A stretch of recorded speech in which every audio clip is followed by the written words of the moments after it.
Hello friends, and welcome back to the channel for the finale of Season 49. We have War 12 here against AF. We are sitting at 5-6, needing a win here to possibly sneak into the bottom of the Masters bracket, so our most important war of the season for sure.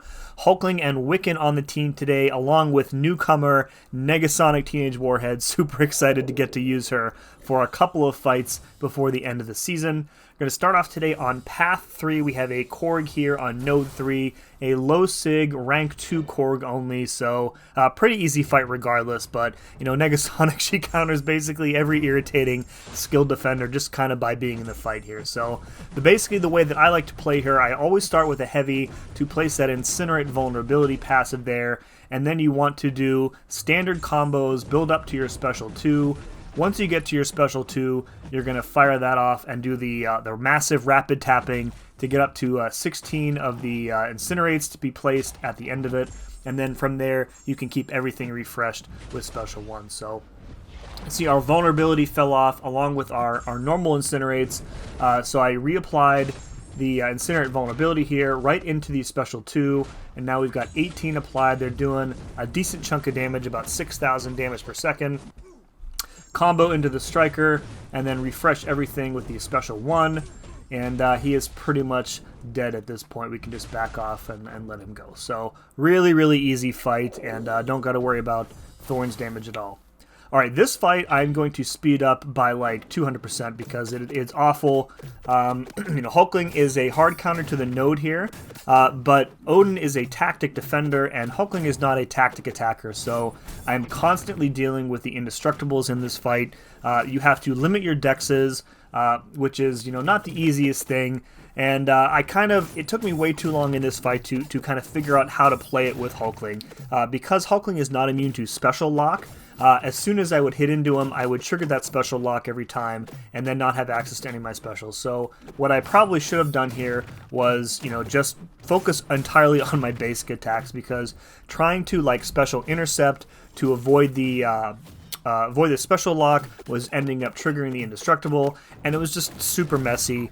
I didn't have a video available for how like best to take this fight with Hulkling. We had somebody take this fight with him, I think in War 11 or War 10. I think Na took this fight, but he didn't record it for whatever reason, so I didn't really have like a blueprint to go off of. So, I mean, it's not like it's unsafe here, it's just a super lengthy fight. You can see we're 3 minutes in, and he still has a third of his health pool left, so a really slow fight. You know, this is just an example of why we probably shouldn't be sending non-tactic attackers to a defense tactic fight, and that was definitely the case in these past 2 seasons, and probably is going to be the case going forward as well. So there we go, got him down. Again, not really an unsafe fight, just a super lengthy one. All right, up in Section 2, we have a CROSSBONES on 26. This is Path 8, by the way. And I'll be honest, I completely forgot until about halfway through this fight that Negasonic was a tactic attacker. And I have like my focus completely set on his indestructible timer, because I want to make sure that I'm not dexing and I'm pairing to remove those indestructibles, because I didn't realize that she was gaining prowess on her own side of the screen. So I could have played this a lot more, a lot better, a lot faster. You can see me like, why am I backing off here? I'm trying to bait out the special, I'm trying to parry him a lot. It's just, yeah, so right about here, I realize that I'm gaining prowess here, and he's not gaining indestructibles every time that I dex him. So I finally kind of like snap out of it, and you know, it didn't really cost me anything. This is my only other Negasonic fight, just a minor brain fart.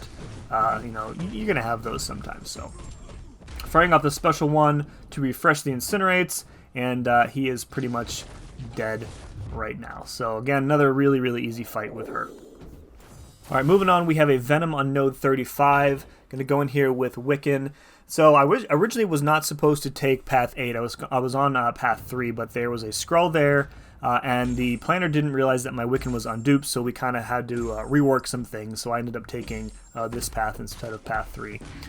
Wiccan still, you know, a perfectly fine option here. With Rich Get Richer, you are going to have a bit of that passive power gain to start, but once you build up enough prowesses, the prowesses actually stop the ability power gain, so you can see that VENOM is not gaining any power from having additional buffs. And then on our side, I'm intentionally pushing to the special 2 and just blocking pretty much the whole thing here, not really worrying about it, and focusing on just as much damage as possible. We can remove his Clintar buff with the Incinerates, and then go right into the special 1 or the special 2, whichever one is available. Right here, I think I dashed into the special 2 by accident, but I had the Indestructible boost on, I think for... I don't remember. It might have been from the Odin fight. I don't remember why I put it on. Pushes us to the special 3, and the special 3 ends up killing him. So, pretty easy fight. Alright, last but not least, this is a good one to end the season on. This is a rank 3 Onslaught on 48, and this is the best Onslaught fight that I've ever had in any game mode ever. So going here with Hulkling, I've got the Cosmic Power Back and Special Boost running here.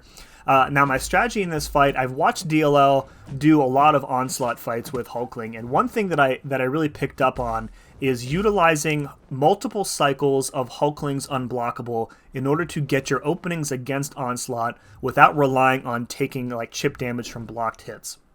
So you can kind of see that's what I'm doing there. I used one cycle to get him up to that special 1, and now we're already back, ready for a second go at the Unblockable with our special 2 here. So, if you play it a little bit more patiently, you can get through Onslaught with taking minimal damage from chipped hits. And that, in a fight against Onslaught, that type of chip damage could sometimes mean the difference between life and death, especially if you don't have really good time with the SP1 dexes here. So we trigger the Unblockable again utilizing it to get our opening, firing off the special 2 before it expires to get both of the Fury buffs, nailing the special 1 dex here, not going for the punish. I'm still not comfortable with the timing for that yet, so maybe that's something to work on in the future.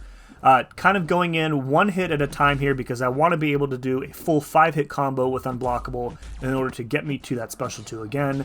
Fire off another special 2, does a nice chunk of damage here, and then he is very cooperative with the heavy attack, and we go in and finish him off with a second special 2. So only 9% health loss. That's entirely from Neuros and like 1 blocked hit. So super, super proud of how that fight went. My best fight ever against an Onslaught for sure. So we did end up with the victory here. 5 kills for me, 0 deaths, and our record for the season finishes off at 6-6. I won't spoil where we finished. I'll leave that for the rewards and review video that should be out in the next day or two. But really happy with that we were kind of able to claw back and get back to 500. So we struggled mightily with this tactic this season and last season. So I'm glad to be done with it for sure. Folks, that's going to do it for this one. If you enjoyed it, please let me know in the comments below. And as always, thank you very much for watching. See you next time.